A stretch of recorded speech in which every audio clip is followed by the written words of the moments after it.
Você tem uma situação em potencial ali para ser um dos maiores escândalos da história do Brasil. Mais que Americanas, mais que Petrolão, mais que... Exatamente. E se o Vorcar abrir a boca e falar, eu acho que ele vai derrubar muita gente, né? Então, e você tem ali uma série de elementos muito problemáticos envolvendo o Supremo, né? Você tem a própria discussão do contrato da esposa do Alexandre de Moraes, que está sendo discutido aí já tem um tempo, e as pessoas tentam relativizar isso, que eu acho um absurdo. Você tem agora a situação do Toffoli, que provavelmente está envolvido até o pescoço com esse caso, e está tomando decisões escabrosas para poder sabotar isso e bagunçar essa situação. E aí você vê setores hegemônicos da esquerda ou calados, ou fazendo uma crítica muito modesta, muito controlada, ou abertamente defendendo o Supremo.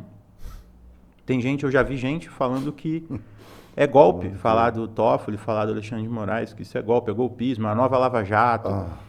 Assim, gente, o sentimento de que a corrupção ela é uma pauta da direita, ele nasce aí, pô. Porque se a esquerda não faz um debate correto sobre a corrupção e não entra na disputa política sobre o tema da corrupção, a direita ela vai ficar falando sozinha, porque você tem várias forças da direita querendo se aproveitar desse caso para poder crescer politicamente, e nesse sentido eu nem julgo elas. Elas estão usando o espaço que tem aí, estão crescendo em cima desse espaço. Mas eu posso fazer um parênteses aqui? Isso é muito legal de você falar, pô, a esquerda parece que não estava entrando na ponto de discussão da corrupção. A gente, ao longo da nossa trajetória de critiquei aí para os nossos 4 anos, mais de 4 anos, nós conseguimos, né, conversar com pessoas que do início a gente não imaginava. Alguns, no caso, são ministros. Ministros, inclusive do PT, que passaram aqui. Alguns já, né, do partido. E a gente sempre tocou nesse ponto, da questão da corrupção, do histórico do partido, que é inegável, né, que muita gente ali acabou se sujando e, obviamente, manchou a reputação de um partido que foi construído com outra intencionalidade, e devido à importância do PT na década de 80, nos 90, é inegável. Só que esse fato mais atual gerou um ponto onde não houve, pelo menos à luz da população média, do brasileiro médio, a famosa autocrítica, o que internamente se ajustou nisso, porque eu acho que quanto mais transparência é melhor para mostrar à população. Então, e isso eu acho que é um ponto que é muito doloroso dentro do partido, pelo que eu vi, inclusive quando a Gleisi foi presidente e tudo mais, ali você tinha um pouco de não devemos fazer a autocrítica nesse ponto, ou pelo menos não demonstrar isso, porque isso não é relevante, já que estamos agora com o Lula ocupando o poder novamente. Só que, ao meu ponto de vista, isso é um baita de um problema, uma faca de 2 gumes, porque nessa ausência de transparência, você não convida novas pessoas a renovar o PT para isso. Então, meio que fica ali o PT engessado com quem já está lá dentro. E por isso mesmo, por si só, né, é fatal, porque enfraquece o partido agora. Quando você tem uma pauta de discussão de corrupção, ele não tem mais assim, a gente já fez a lição de casa, esse é um novo partido, é um partido que não corrobora com esse tipo de coisa e agora está amarrado também nessa situação. E a gente sabe, vamos ser inocentes, se olhar, eu não acredito que exista um partido, deve ser muito pequeno, mas dos grandes, que não tenham problemas internos, problemas ainda envolvendo com o governo, aí, ministérios e tudo mais. Então, assim, não sei se você concorda comigo mais ou menos nessa linha. Eu não acredito que vai haver uma mudança. Você acredita que possa, para a esquerda predominar no Brasil, é necessário um rompimento com o PT? Tem que empurrar o PT para a escada? Ou é muito delicado falar isso? Não, eu concordo que tem que fazer isso mesmo. Tem que ter esse rompimento, tem que ter essa separação. É uma questão, é uma necessidade, assim, é uma urgência para a esquerda se ela quiser sobreviver no Brasil no futuro. É uma urgência ela romper com o PT. E aí esse é o grande problema, assim, essa é a grande questão. Porque igual você comentou essa questão da corrupção. Se você pega historicamente, o que o PT foi historicamente? O PT era o partido antissistema nos anos 80, especialmente nos anos 80. Era o partido dos trabalhadores, é o partido que lutou pela democratização, é o partido que está lutando contra o sistema, contra os poderosos. E aí você tem, inclusive, eu não sei se vocês lembram dessa época, mas na campanha de 2002 mesmo, o PT tinha uma campanha Show Corrupção, não sei se vocês já viram essa, dos ratinhos pegando a bandeira do Brasil e levando para... A bandeira era do PT da corrupção. Exatamente, e aí era assim, Show Corrupção, a campanha do PT com o povo brasileiro que está cansado de corrupção, e o PT ele cresceu em cima desse discurso moralista, desse discurso anticorrupção, desse discurso de que a política é podre, Só que o problema é que o PT ele pegou um atalho para poder chegar no poder. Ele pegou um atalho no seguinte sentido: eu vou reproduzir as práticas comuns da política tradicional que eu estou criticando para poder chegar mais rápido no poder. Isso aconteceu no interior do Brasil inteiro. Se você pega, por exemplo, a eleição de 2018, tem uma reportagem do The Intercept, na época que ainda era com o Glenn Greenwald, né? Sim. Que eles estão falando do mercado de voto no interior do Piauí. Era um mercado de compra de voto no Piauí que ficava banquinha de gente ali de cabo eleitoral pegando o título de eleitor das pessoas, né, naquela ameaça de você falar que vai conferir o voto. A pessoa às vezes ela não sabe direito, ela acha que tem isso, né? E aí você, pega o título, dá o dinheiro lá, véspera da eleição, né? Aí saiu essa reportagem. De quem que era essa máquina, esse mercado? Era do PT.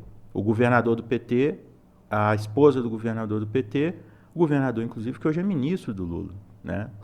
Que é o ministro do Desenvolvimento Social, Wellington Dias.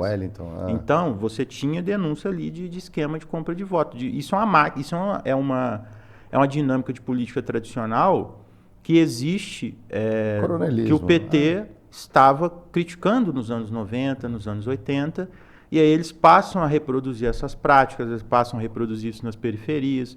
E aí eles ficam reféns disso, eles ficam reféns desse sistema de voto tradicional, desse voto, dessa compra de voto, dessa questão de você ter casos, eu conheço vários outros casos, de pegar os outros em Kombi e levar para votar todo mundo. E isso na política, isso acontece, assim, isso é muito difundido na política. E aí o PT ele passa a aceitar e passa a ter essa prática política também. E aí isso vai acontecendo ao longo do tempo, eles vão se estabelecem no poder, 2 presidências ali no início com Lula, depois com a Dilma, e eles passam a se distanciar da população de um jeito que essa crítica à corrupção também vira uma crítica a eles, né? Então eles viram o sistema de certa forma e eles viram um sistema que antes eles estavam criticando. Então eles não conseguem responder em relação a essa questão de corrupção justamente por isso, porque eles acabam trabalhando para poder fazer a mesma coisa. E aí a solução para mim é buscar uma alternativa.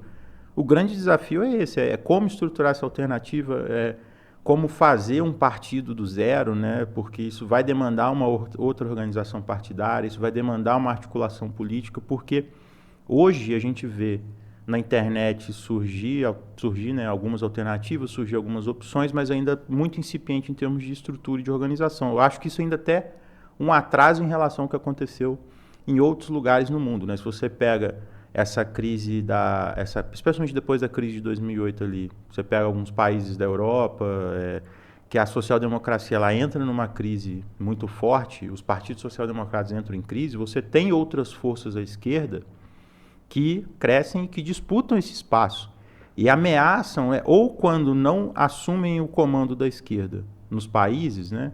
Aconteceu isso na Grécia, aconteceu isso, se eu não me engano, de certa forma aconteceu no Reino Unido, embora não foi via outro partido, mas foi via troca de comando do Partido Trabalhista. Você tem, pelo menos, uma pressão política muito forte para forçar uma mudança dentro desses partidos social-democratas tradicionais. Igual você falou dessa questão da autocrítica, o PT ele só vai sentir a necessidade dessa autocrítica no dia que eles estiverem perto de perder o controle da esquerda. Porque aí eles vão sentir que eles vão ter que dar uma resposta para esse eleitorado de esquerda que eles estão perdendo. E isso só vai acontecer se tiver uma outra organização política, uma outra estrutura política disputando esse voto.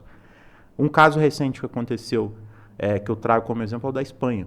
A Espanha, ela teve o PSOE, né, que é Partido Socialista Obreiro Espanhol, se eu não me engano, né, que é o Partido Social Democrata da Espanha, e ele hegemonizou a centro-esquerda ali, ele sempre teve muita proximidade com os sindicatos, e ele construiu boa parte do estado de bem-estar social que a Espanha tem, só que ele entrou nesse jogo da política tradicional, da corrupção. Ele entrou depois da crise de 2008 ali. Ele que foi o primeiro a fazer as medidas de austeridade, a impor essas medidas de austeridade, a fazer um monte de reforma contra o próprio trabalhador que ele estava representando. E aí o que aconteceu? Surgiu o Podemos, que é o partido da esquerda, que veio pela esquerda, e o que o Podemos fez? O Podemos chegou e falou, olha, todos esses partidos aí são iguais, são a casta política da Espanha, a gente precisa derrubar todo mundo. E aí eles conseguiram uma mobilização popular tão forte que em algumas eleições eles quase empataram com o PSOE na eleição nacional, e aí o que acabou acontecendo? O partido da social-democracia lá, né, esse partido aí, ele virou e falou, olha, chegou uma ala jovem, uma ala liderada pela juventude, né, por um rapaz da juventude, que falou, olha, se a gente não renovar o partido, se a gente não mudar essa estrutura arcaica, essa estrutura presa na política tradicional, o Podemos vai passar a gente, eles vão assumir a hegemonia, a gente vai se enfraquecer. Esse jovem hoje é o primeiro-ministro da Espanha, que é o Pedro Sánchez, que era líder da juventude do partido do PSOE, que fez uma revolução interna lá, derrubou a velharia, e aí ele conseguiu trazer o partido um pouco mais para a esquerda, e hoje talvez é um dos últimos ou únicos governos aí social-democrata da Europa que ainda está resistindo de alguma forma. E essa juventude a gente não vê pujante no PT, né? Exatamente, ela, na maioria dos casos ela está carimbando tudo que a direção está fazendo. Aliás,